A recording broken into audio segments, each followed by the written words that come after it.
Good evening, everyone. We are again here to present another debate. This is our second appearance. Today we are here with a very interesting topic. The topic is learning about history can stop us repeating past mistakes. And to argue, we have two outstanding debaters, speakers. To my left is Lubaba Mohsina, and to my right is Umama Mohsina. For the record, they share the same blood, but today they are going to be rivals. They are going to argue against each other.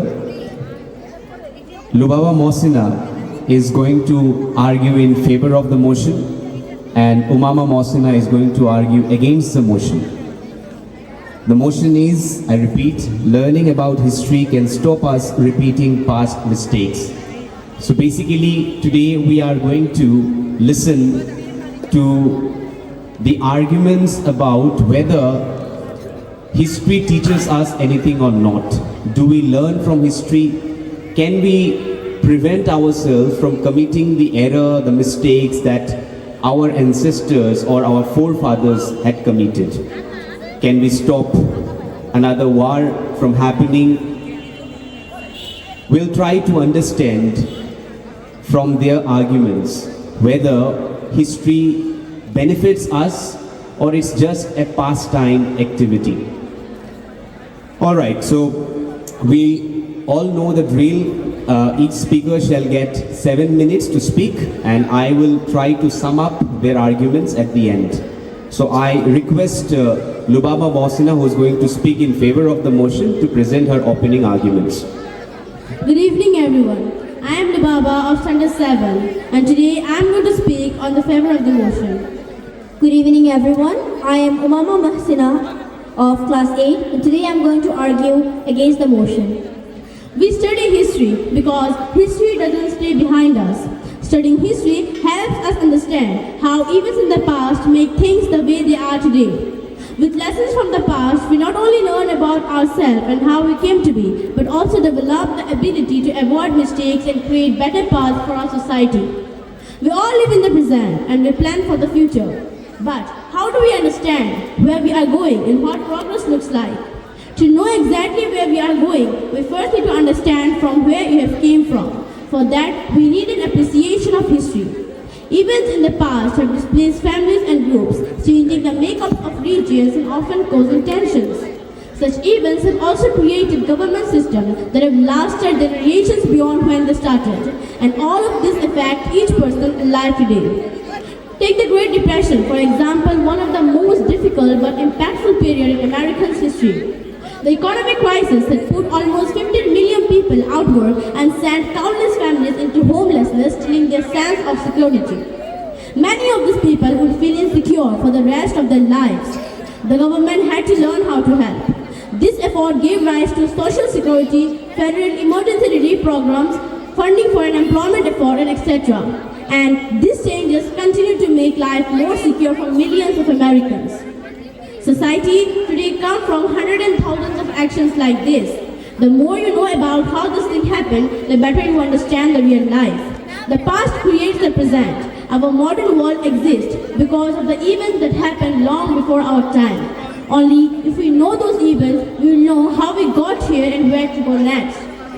History helps us, history builds empathy, shows learning and studying and the struggle of the other's life. History helps us realize how different our life experience is from that of our ancestors, yet how similar we are in our goals and values. History repeats itself is a phrase that is often used by us. But did you ever wonder why do we use such phrase? We use such phrases because we often see historical events get repeated. Human beings are prone to mistakes and errors. We have so many examples in our history. For instance, when the First World War ended, everyone thought that we shall not see another war. And to prevent any future war of such kind, the League of Nations was formed.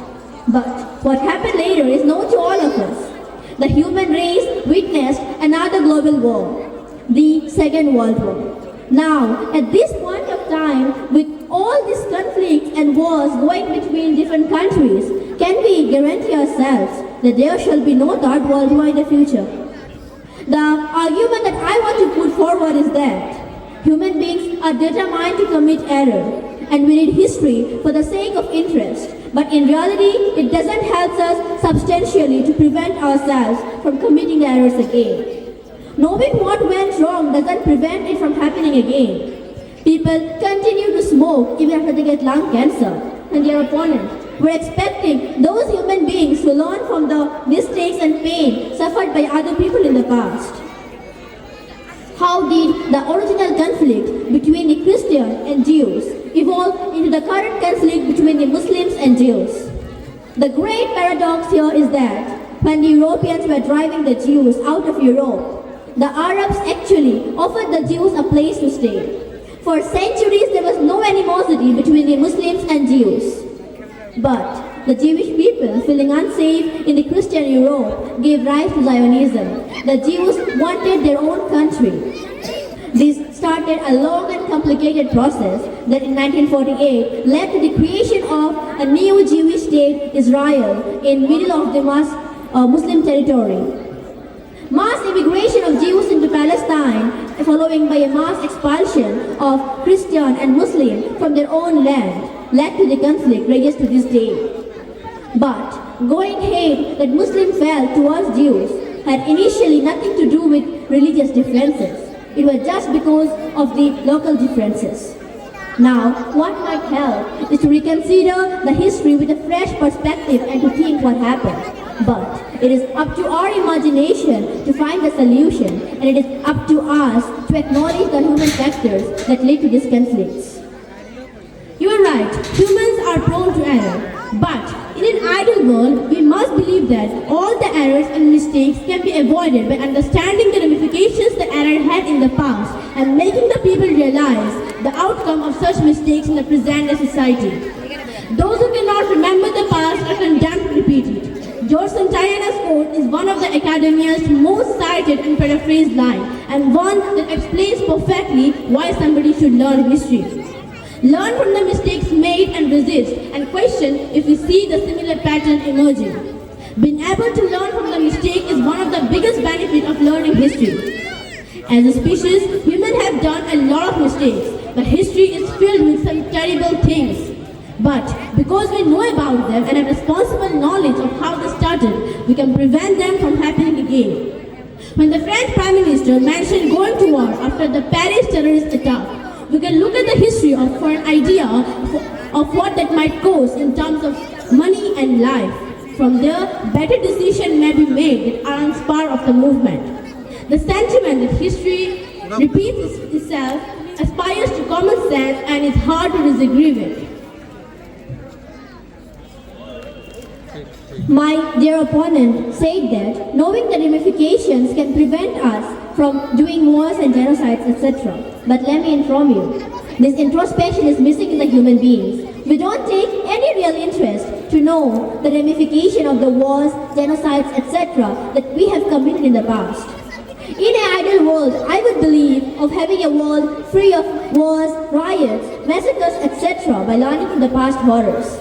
But in the real world, people would read, know the past, and forget that it never happened. As a human beings, we go in cycles from one milestone to the next. Starting over is at the core of our existence. Even the 50 to 75 trillion of cells that make up a human body are replaced with new cells in every 7 to 10 years. We are both cursed and blessed with forgetfulness, and sometimes we even forget the pain caused by our own past mistakes, which takes us right back to the situation where the history repeats itself. When Karl Marx wrote one of his most famous sentences, that is, history repeats itself, almost 170 years ago, he did it in a particular context, discussing the French coup d'etat of 1851 that resulted in Louis Napoleon assuming dictatorial power in France. However, the sentence itself survived both the context and the age in which it was written, and proving its validity many times over. Pick up the newspaper on any given day and you will inevitably read stories about Iraq, Yemen, Syria, Afghanistan and the like. And the other stories are about terror attacks around the world. The world is still grappling with how to deal with fundamentalism and terror. The truth is that killing the terrorists cannot kill the ideology that surrounds them. And if you look back in the history, you will find that ideology was at the root of anti-Semitism, Islamic expansionism, the Crusades, the Inquisition, and even colonialism. You mentioned about Syria, Afghanistan, but if you see those in my perspective, then in the 21st century, specific events in Syria, Libya, Iraq, Afghanistan have proven a repeated lesson of civil wars, like the Vietnam War, when the great powers intervened to fight proxy battles, conflicts become more protracted. History helps us, gives us a better understanding of the world and how it operates. When we study a war, we learn more about how conflicts escalate, and what dilemmas the war leader face, and how they respond to, and when the decision lead to better or worse outcomes. Historical studies give us many warning signs of different disasters, from genocides to the climate inaction. Understanding those patterns will make you a more informed citizen and will help you to take decisions effectively. Learning from the history will help you in knowing the reasons and answer to several questions like, why were the Chinese so successful in maintaining their empire in Asia? Why did they change after the Industrial Revolution? What would happen if the Allied forces were led on the French beaches? I will still stick to my words because I still believe that history doesn't teach us anything. History isn't some cut and dried concept that's waiting to show us the way. We should be loath to accept statements by a politician that cites lessons from history as justification for certain decisions. History only teaches them what they already believe or what they want to believe. It enables them to justify their anything. In 1938, for example, the British Prime Minister Neville Chamberlain reached a peace accord with Adolf Hitler. He proudly flaunted this accord and utterly convinced that he was the savior of the world peace. He was proven wrong when Adolf Hitler started World War II after all. Chamberlain's peace mission went down in history as one of the largest failures ever. He should not have tried to reconcile with a power as brutal as Nazi Germany, but rather should have confronted them as his successor Winston Churchill did. This concludes that history provides us with no cut and dried solution. History is full of transitions that have altered the world story. When you study history, you learn more about how conflicts occurs. Historians are expert in examining and interpreting the human identities and transformations of societies and civilizations over time. They use a range of methods and analytical tools to answer questions of past and to answer the questions of past and to examine the determinations the error had in the past. Historians use a wide range of sources and to weave individuals' lives and collective actions into narrative that brings critical perspective of both of our past and our present. Studying history helps us understand and grapple the complex questions and dilemmas by examining how the past shaped and continue to shape global, national and local relationships between peoples and societies. However professionally skeptical we may be about learning from the past, there is no doubt that we try to do it all the time. We constantly tell stories to our children, friends, students and to ourselves. Stories that are supposed to convey moral and practical lessons about how to behave. But physicians compile histories of their patients' diseases to make diagnoses and determine therapies. Military units write after action reports that provide them a basis for assessing the reason for the failures or success. And of course, every political discussion or debate consists of the historical lessons. Again and again our political leaders use the past to warn, admonish and inspire the public to criticize the opponents and to justify their own policies. Historical analogies, comparisons, metaphors are all around us. It is a source of collective wisdom on which we must rely on. It is unlikely that we could live without them, even if we wanted to. But these events shall remain in the pages, as for the current times are different, and the problems that are prevailing in current times require fresh perspective and fresh solutions, which we cannot find in the past. Now, at last, I would like to rest my case by saying that history helps us to observe and understand how people and society behaved in the past. History helps us to understand the present day issues by asking deeper questions of why things are the way they are. Thank you. I would like to rest my case by accepting the fact that, yes, we can analyze historical events and try to find solutions for the problems that are prevailing in current times. But what we must keep in our mind is that the times have changed and the problems that are prevailing in current times require fresh solutions. For instance, the issues like refugee crises, international water disputes, economic sanctions, ideological wars, etc. are issues of contemporary times and require attention from us with modern technique. Thank you. Thank you very much. Thank you to both the speakers for presenting their arguments. We have reached the end of this interesting debate. The motion is learning about history can stop us repeating past mistakes. Now, as a moderator, I cannot take sides. Both of them presented their arguments. Some of the arguments were valid, some were invalid, cannot be accepted. I would like to sum up the arguments. First of all, I'd like to sum up the arguments of the proposition, that is, Lubaba Mohsina. She spoke in favor of the motion. So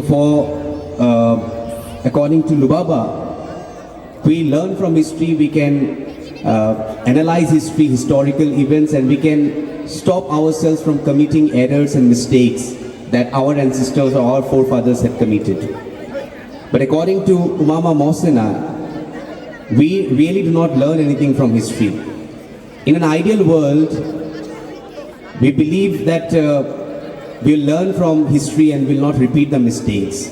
But in a real world, that does not happen. For example, Umama Mohsina presented an example that